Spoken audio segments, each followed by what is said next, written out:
What did Jesus pray to God about future believers? This is the question that we seek to answer today as we continue our verse-by-verse study of the book of John on Walking Through the Bible. His word, the glory of His cross. If you have a Bible with you, turn to John chapter 17. We're going to be reading from verses 20 to 26. If you don't have a Bible, don't worry. Just follow along with us on the screen. The version that we'll be reading from is the New King James Version. So John chapter 17, beginning of verse 20. I do not pray for these alone, but also for those who believe in me through their word, that they all may be one, as you, Father, are in me and I in you, that they may also be one in us, that the world may believe that you sent me. And the glory which you gave me I have given them, that they may be one, just as we are one, I in them and you in me, that they may be made perfect in one, and the world may know that you have sent me, and have loved them as you have loved me. Father, I desire that they also, whom you gave me, may be with me where I am, that they may behold my glory which you have given me. For you loved me before the foundation of the world. O righteous Father, the world has not known you, but I have known you, and these have known that you sent me. And I have declared to them your name, and will declare it, that the love with which you loved me may be in them, and I in them. Jesus is praying before he and the disciples leave the upper room for the Garden of Gethsemane, where Jesus will be arrested. This prayer is a prayer of unity. First, Jesus prayed that the full unity between himself and the Father be restored by him returning to heaven. This, I believe, Jesus prayed for the benefit of the listening disciples, not because he doubted that once he was resurrected, that the Father would receive him back. The second part of Jesus' prayer concerning the unity of the disciples. They were going to face persecution and hatred for the name of Jesus, but he wanted the disciples to be united in God, which would be done through God's word, the ultimate truth. Now, Jesus could have ended his prayer there, because after all, he and his disciples were the only ones in the room.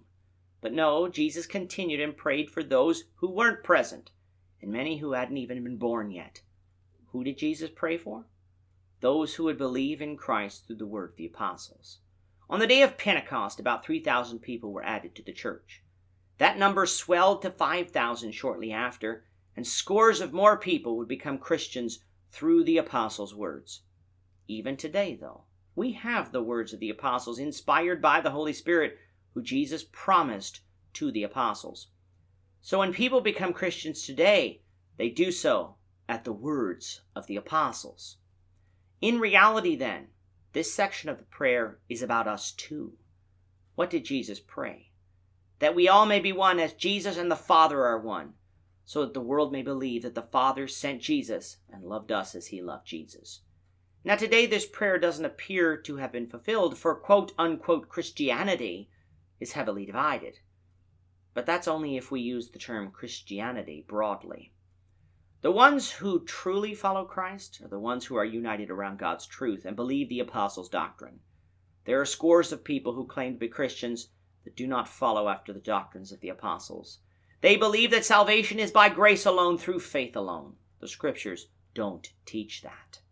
The Scriptures teach that faith, for it to be alive, must be coupled with obedient works. Not man-made works to earn salvation, but works of obedience to the words of Jesus.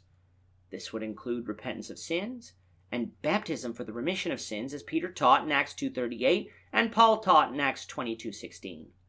Only then do we receive God's grace, his unmerited favor, and along with it, the remission of sins. Those who don't follow the doctrines of the apostles are not Christians. They are counterfeit, even though they might look genuine. So the Church of Christ in actuality is not divided into denominations, each with their own creeds. The Church of Christ is a church that seeks to be united around Christ, that strives to be one with Christ and the Father, as they are one with each other. If we think otherwise, we're deceiving ourselves, and the truth is not in us. To those who truly follow Christ, Christ gave the glory that the Father gave him. The word glory here can also be understood as honor. The Father had honored Christ by being one with him, for Jesus honored the Father. When we honor the Father becomes one with us, not in the sense that we become God, as Jesus is God, but that we become his children, and the Father becomes the leader of our lives. Walking according to the Scriptures will lead us to eternal life, which will lead God to honor us again, this time with the opportunity to live with Him forever. Think about it, us being invited to live with God forever. But that will only come through Christ. But when it comes, we truly will see the glory which Christ had since the foundation of the world, in that we will be able to see God as He is. So as Christ declared the Father's name to us and loved us as God loved Him, let us go out and declare that same message and love one another because God loved us. As we close chapter 17, I would recommend that you go back and read this prayer as one unit, for it really is one prayer about unity and the deity of Christ. Time constraints prevented us from covering it in this way, but it truly becomes even more impactful if it is read as one. So if you have the time, please go back and do that. You will truly be blessed in scriptural knowledge and wisdom if you do. With that, our time is up for today. We will be taking our 3-week summer break and will return, the Lord willing, on Monday, August 23rd, 2021. When we return, we'll take up with John 18, verses 1 to 11. We hope that you'll come back and join us in that discussion when we will continue our walk through the Bible, one verse at a time. Thank you for watching today's episode.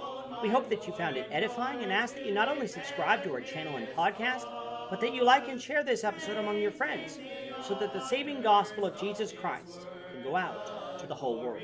Of His cross.